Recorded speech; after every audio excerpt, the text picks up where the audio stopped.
Hello everybody, welcome to my Creative Time with Emma, and also welcome to my little quick little short tutorial on how to assemble my brand new dies. This is for my 27th release that I just came out with here in October 2013. So anyways, I am going to show you how to put together the Scalloped Stitched Rosette dies. As you can see, there's like a little picture of a sample. This one measures 2 3/4 in diameter, and the smaller one measures 1.5 inch in diameter. And basically it's going to come with one bigger one and then a smaller die, okay? So they will come connected together like this. If you have my little snips, these right here, you can cut them apart if you'd like. It's up to you. These I have in my store. If you cut them apart, I don't know, it's up to you. A lot of people like to leave them together, so you have that option to separate it or not. Okay, now when you start these, what these were designed to do, they are like, I believe they're 6 inches. Let me double check. Yes, they are 6 inches. Though the top one is 6 inches wide, okay? Technically, to make a perfect rosette, they need to be 12 inches. So I made it 6 inches so it can fit in your cuddle bags. So for those of you who are new to my dies will work in your cuddle bugs, your Big Shot, your Vagabond, the brand new Teresa Collins Ebosser, the Grand Caliber. I believe those are the main ones that are out there today. They will fit in there. The reason why I didn't do it 12 inches because if I did, you would have to purchase the extender plates for your machines, and I didn't want to have you do that. So I figured it's just easier to make a shorter version of it, and then you could connect them together. So when cutting these out, you will need to cut 2 out of each, okay? So for example, here we go. I cut 2 out like so.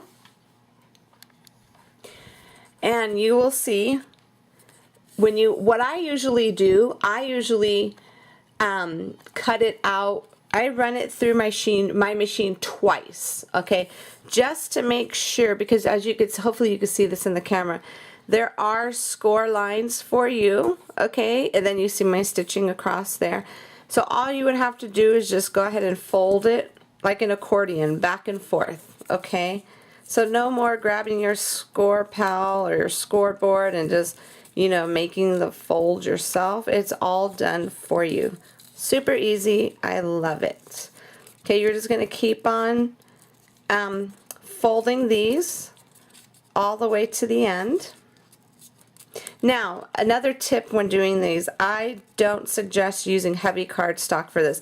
This is just some pattern paper.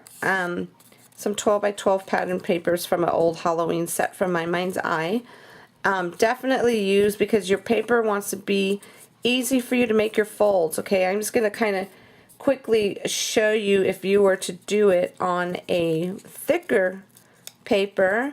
It will tend to be a little, I mean, it'll work. It's just that you kind of have to work with it just a little bit more.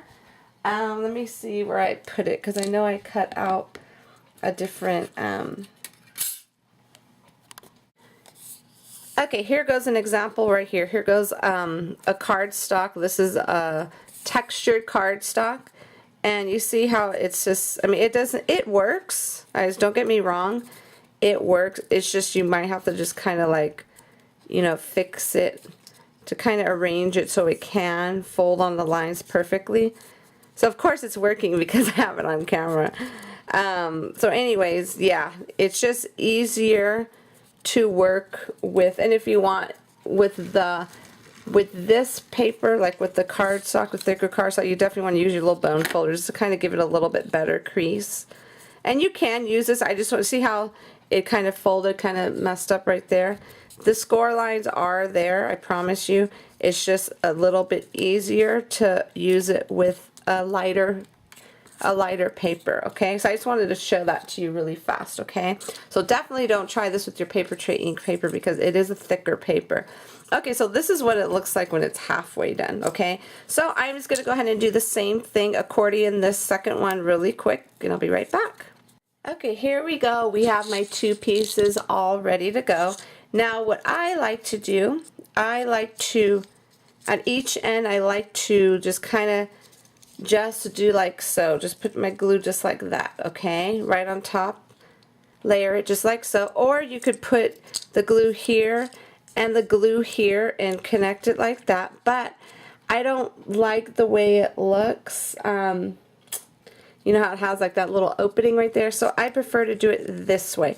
Now, whatever you do, I'm going to show you an example of how I messed up on one. Okay, you see how there, you can see the little stitching there. Well, what I did was I had, if you're using the same color paper, like if it doesn't have a background, if it's just the same color on both sides, just be careful, make sure you do the one that has a stitching at the top, because I had made this one upside down so it doesn't look as pretty as that side. Does that make sense?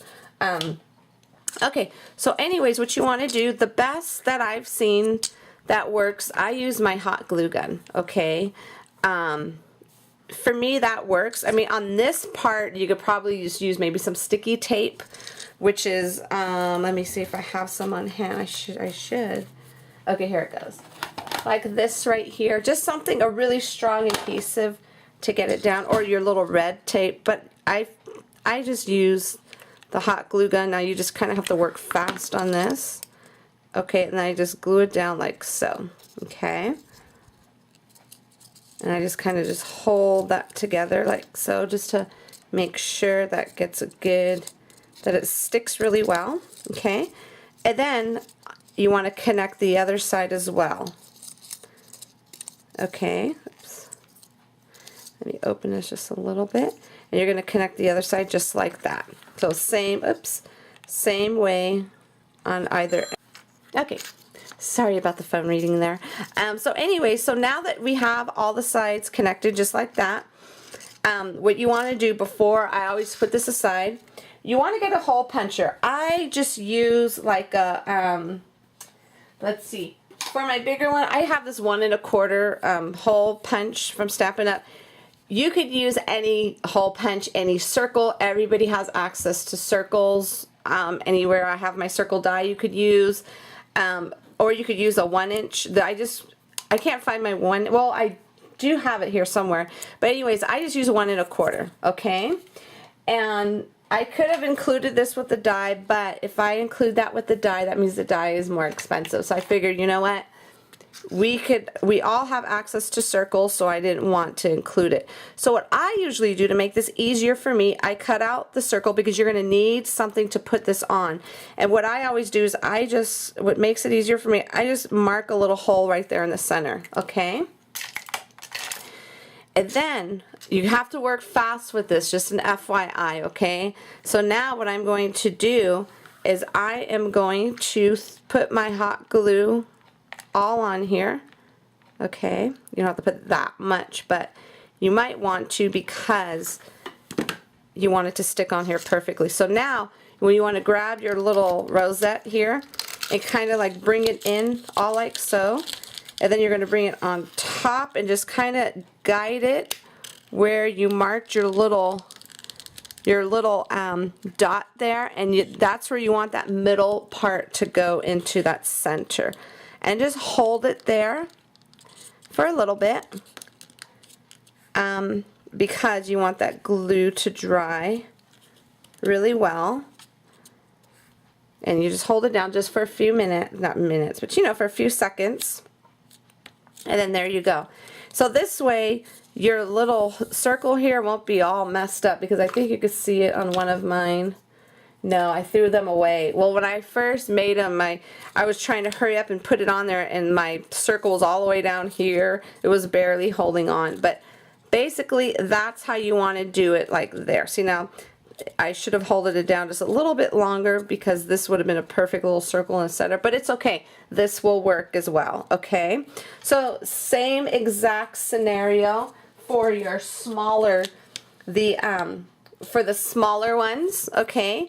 So same exact thing. What you want to do is use a smaller circle. Now for this one, I use a 1 inch punch for it, okay? So you're going to do the exact same thing I showed you here, and this is what it looks like. And well, actually, is that the 1 inch punch? Let me see. I might have used the 3/4 inch punch, but you'll know when you get it, okay? You'll know which punch size to use for your back, okay? And that's how it will look and you'll see how they'll see that perfect circle in the center. So anyways, so basically that's how you put your rosette die together. Hopefully that helps a lot of you out there. If you have any questions, feel free to email me at info@my-creative-time.com. If not, for more inspiration, go ahead and visit my blog at www.creativetimeforme.com. And the place to actually pick up and purchase this die is at my store at my-creative-time.com, and you could go ahead and search it under dies. If you just go at the top little categories, just click on the section that says dies, and the best way to do it where it says, like, you know, view all, click on view all and just scroll down. You will find this is the Scalloped Stitched Rosette die. So hopefully this helped you all out today. Have a fabulous day. I will see you soon. Bye-bye.